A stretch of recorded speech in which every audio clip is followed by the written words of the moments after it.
Welcome to day 2 and a very hungover Matt and Carly. So yeah, last night you'd have seen in the previous episode that we stayed out rather late till like 4 AM I think we got back. So that has definitely hampered us today. It's only around lunchtime, thank God, but we're now on, well, New Year's Eve. It's the day before Tet, and it's a bit of an unknown for us again because we don't know when things shut or how late things stay open. So what we've done first thing is we have come straight out and we've got ourselves the essentials: a big water, some snacks, some of the pot noodles, just so we can stay in our accommodation in case everything shuts. We've got food, so we've done that, and this afternoon we're going to try and head to a few sites and see if they're open, but we're not holding out much hope because it does look like the very last minute of things are staying open, but they're about to shut as well. So I don't think we're going to get much luck today, but you're going to come along with us on the journey. You never know, we might get lucky. So here's to the rest of the day. We've just dumped our shopping back at the hotel and kept it in the fridge, so that should last us for Tet. But we're still going to explore today, have to try and get some food. It definitely feels like a last minute rush. There is a lot of cleaners on the street getting rid of the last bit of rubbish. There's people selling the last bit of groceries, the last bit of flowers, things like that. It definitely feels like New Year's Eve. It's really cool. So by pure luck, we've stumbled upon Train Street again, but this time it's further up where the official like Instagram spots are. Where we were last night, it was further south and out of the way, which I thought was really nice. But yeah, we've come to the place today where you'll see what I mean when I turn the camera around. It is just the spot to be. So I think there's a train coming in like half an hour, so we might just stop here, have some food and drink, and then carry on. But that's the joy of traveling. You just stumble across things. We didn't even look for this. Look, this is what I mean.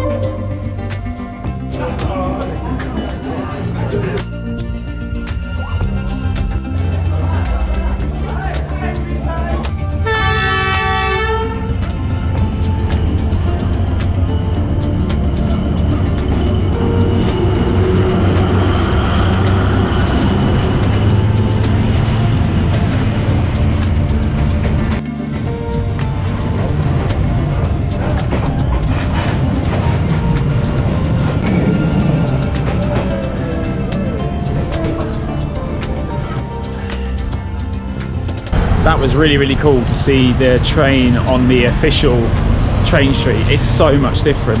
Not so much like day versus night, that's still really cool to see the difference. I think we'll go back to both places, like that one at night and then last night's in the day, to see the difference. They were both really cool. It was just chaos down there. People just not listening to instructions, standing on the track with like 5 seconds before the train come in, trying to get that perfect shot. Tourists standing up, everyone, you know, it just wasn't as fun in that respect. Last night felt very private, you know, it was only that one bar in that whole street and we had it between like 20 tourists. We were also closer to the tracks last night, if that makes sense, even though that sounds dangerous. It was nicer last night to feel more exclusive.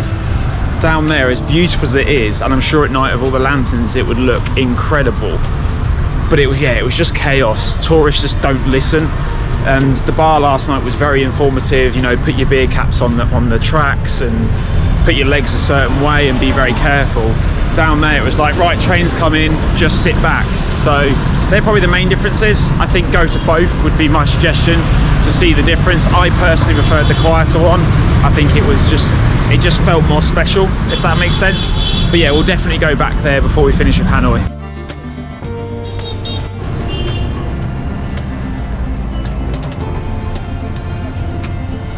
So we've headed from the train street about a 10-minute walk and we've come to the Hao Lo prison.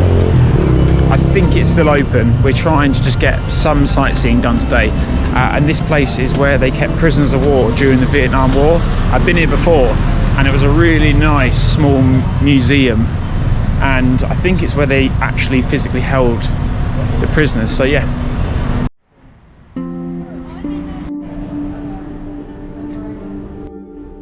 Yes, it's still open. That's really, really good. What a result.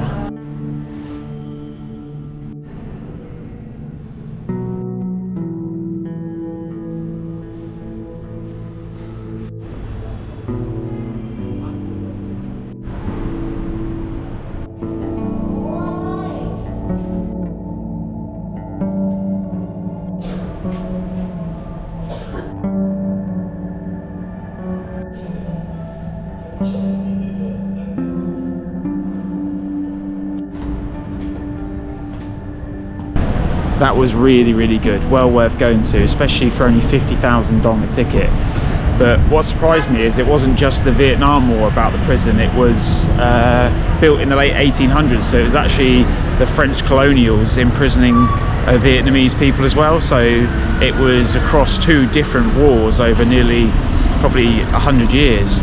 But it was crazy to see actually how the Americans during the Vietnam War called this the Hilton Hanoi because of how well they were treated, which blows my mind when you think about how badly the Americans treated the Vietnamese in the same war. But yeah, definitely well worth going to. Really glad we got some culture in today as well before everything shuts down.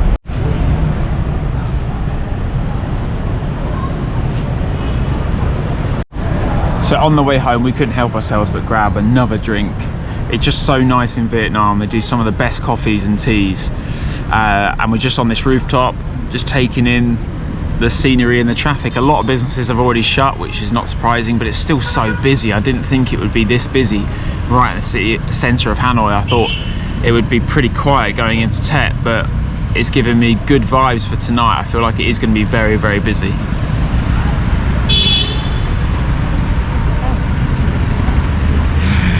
There she is.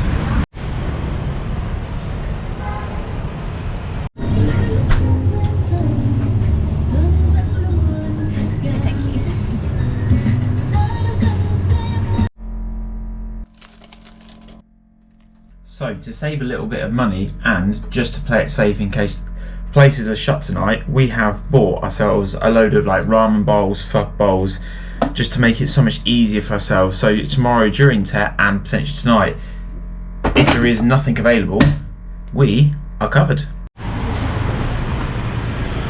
So we are back out in the evening. We are fully equipped, coat, jogging bottoms, the lot, because it is still really cold in Hanoi. It's probably down to about 13 degrees. And considering we've spent most of our trip in the 30s, this is a massive change for us. But we're out. We're going to have a little wander now. We have no idea what to expect, other than we've been told there may be fireworks at the lake. So we're going to head via Old Quarter. We're going to do a bit of a loop round and see how much we can see, and then we'll head to the lake and see how busy it is. Hopefully it'd be amazing if we got some New Year fireworks. That would be fantastic. So all through Tet on the build-up, we have seen many different things, from them emptying and cleaning their houses to having last-minute makeovers and haircuts to cleaning their cars, all about resetting and cleaning your life ready for celebrations. But the one we've seen most recently in the last like 24 hours is burning stuff in the street, like in cauldrons. And what it basically is, a lot of people are burning paper money, and it's supposed to be a message to the deceased, sort of sending them money so they can access it in the afterlife. So that's quite a moving thing, very different, but it's been nice to see in different places across Hanoi. All been doing it very differently. Some have gathered around the fire, some people are just doing it on their own, some people are doing it very publicly. But yeah, that's what it is. It's around 10 PM now, and it looks like the very last of the shops are shutting up now, selling the last few items that they can of Tet. Probably the things to burn for, like we said earlier, for at midnight. But I wonder what the rest of it's like, because it's still relatively quiet. But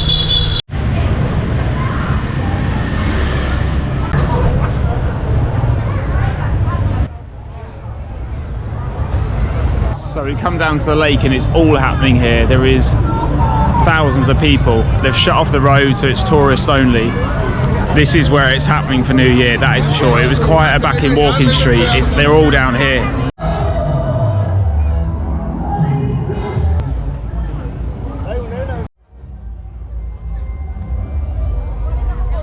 We were right, weren't we, Carly? There is definitely fireworks going on tonight because everyone's sitting by the lake looking towards it.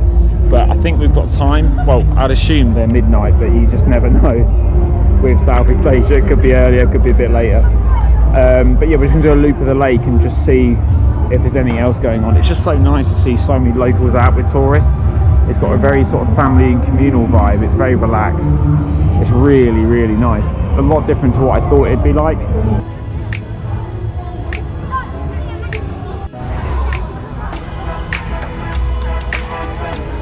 We've got our seat ready. We've got the beers.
Wow, that was absolutely incredible. The vibe around this lake is crazy. It's so much going on. There's so many happy people. This is brilliant. We've just stopped on the side of the road though, and we got ourselves our banh mi's because we're starving. And then we're just going to wander around here for a bit and just soak up the atmosphere. Honestly, I love this. This is incredible. There is so much going on. There's a whole chicken in a bowl here, and there's fires along the street. I'll quickly show you the chicken. Right there, look. Oh my god.